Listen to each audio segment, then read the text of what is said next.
So hey guys, welcome back to the channel. In today's tutorial I'll show you how to view insights of post on Facebook. So let's get started.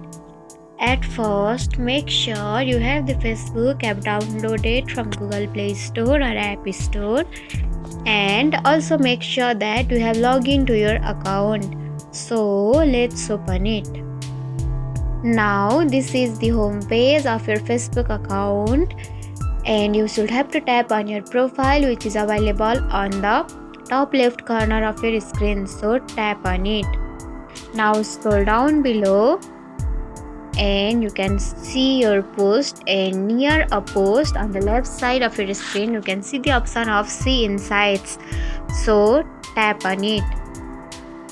Now from here you can see your views, approximate earnings, engagement and many more. You can even scroll down below and you can see all the things available here like this. And that's it. If you found this tutorial helpful, don't forget to like, comment, share, subscribe and also hit the bell icon for more easy tutorials. I'll see you in the next video. Till then, bye bye, take care, have a great day.